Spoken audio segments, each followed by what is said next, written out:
김주영 작가와 함께하는 오늘의 인문학 수업. 네이버 블로그 김종원 작가님과의 대화. 연약한 사람은 복수하고 강한 사람은 용서하며 똑똑한 사람은 무시한다. 아인슈타인이 남긴 말이다. 모든 사람에게 주어진 시간은 매우 제한적이다.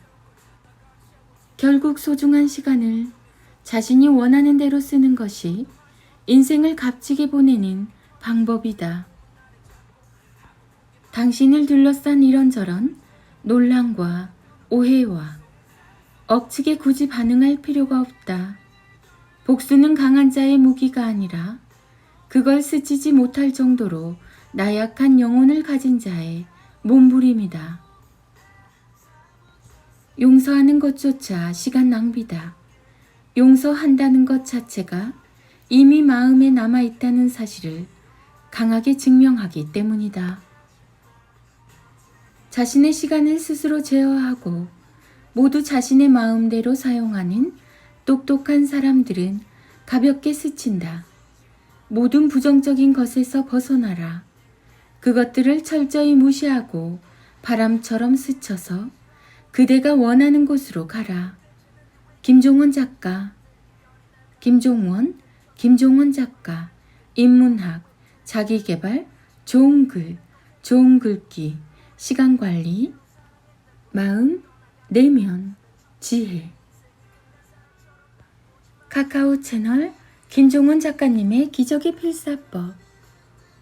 아이는 혼자 무엇을 생각하며 자기만의 색을 찾습니다.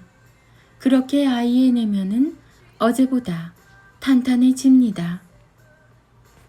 아이가 심심해해도 놀아주지 않는 이유. 방송인 알베르토의 육아법이 화제인데요. 알베르토는 15살까지 아이들에게 핸드폰을 보여줄 생각이 없다고 합니다. 그 이유는 아이가 스마트폰을 보며 소중한 하루를 화면을 보며 낭비하기보다는 꿈을 찾는 시간을 가지게 하기 위해서라죠. 또 아이가 심심하다고 칭얼대도 같이 놀아주지도 않는다고 하는데요. 오히려 아이가 심심할수록 좋다고 말합니다. 심심하면 무엇을 할까? 무엇이 재밌을까? 생각하게 되잖아. 그렇게 자신이 좋아하는 것을 찾게 돼. 그런 건 심심해져야 알 수 있어. 이처럼 아이가 혼자 있는 시간을 중요하게 생각하는 건 비단 알베르토뿐만이 아닙니다. 유럽에서는 전통적으로 혼자만의 시간을 중요하게 생각해 왔는데요. 유럽의 많은 철학자와 예술가들은 철저하게 혼자만의 시간을 지켰습니다. 혼자 스스로 생각하는 시간만이 진정한 자신을 만나는 시간이라고 생각했기 때문입니다. 아이가 심심하다고 하면 바로 스마트폰을 보여주거나 놀아주려고 애쓰나요? 24시간 한시도 아이 곁에서 떨어져 본 적이 없다고요? 하루 중 30분만이라도 아이가 혼자 있는 시간을 갖도록 해주세요. 처음에는 빈둥거리며 무엇을 할지 몰라 방황할 수도 있습니다. 하지만 그 시간이 반복되다 보면 스스로 생각하고 또 스스로 행동하며 무언가를 찾아 즐기는 아이가 될 것입니다. 우리의 삶이란 우리의 생각이 변화를 만드는 과정이다. 마르쿠스 아우렐리우스의 말입니다. 내 아이의 미래를 위한 김종원 작가님의 부모 인문학 수업 출간 소식입니다.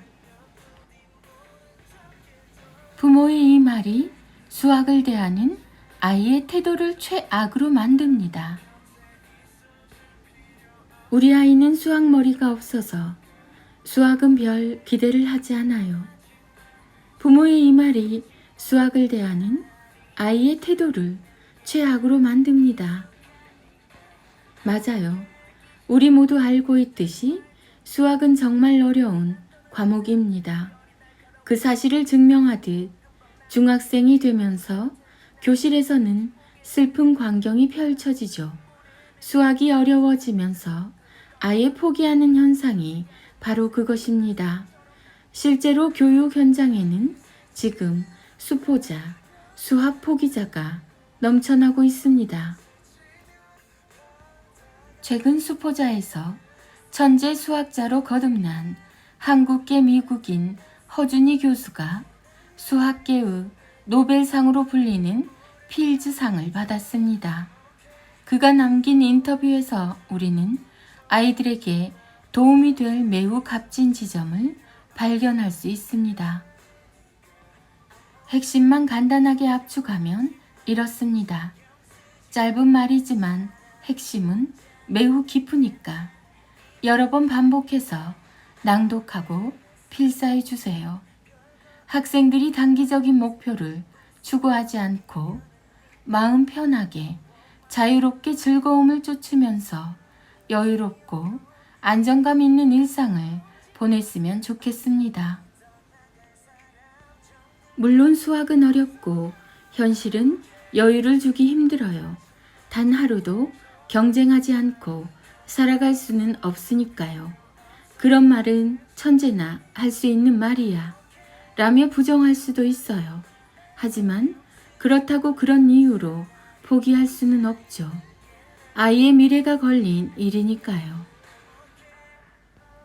일상에서 이루어지는 이런 말에 대해서 다시 한번 생각해 보는 시간을 갖는 게 좋습니다. 부모의 말이 수학을 대하는 아이의 태도를 결정하기 때문입니다. 수학은 원래 어려운 과목이야. 수학 잘하는 사람은 따로 있지.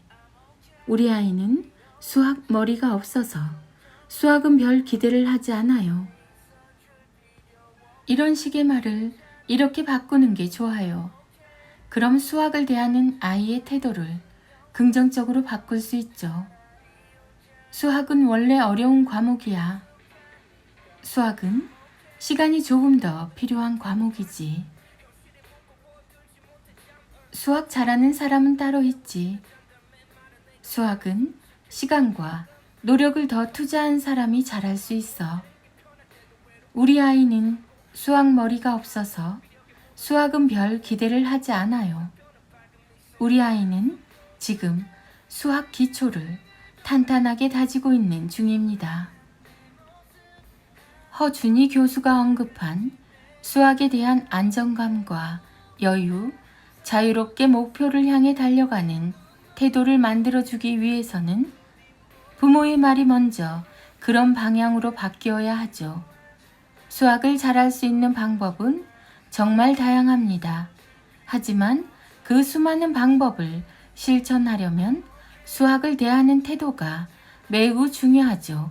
모든 아이에게는 가능성이 있습니다. 수학을 포기하는 이유가 어렵기 때문일 수도 있지만 일상에서 자꾸 부정적인 말만 들어서 포기해도 괜찮을 거야. 다들 어렵다고 하니 포기하자 라는 마음이 들었을 수도 있습니다. 부모의 말이 곧 아이의 수학 재능을 결정합니다. 세상에 포기할 아이가 없듯이 포기할 과목도 없습니다.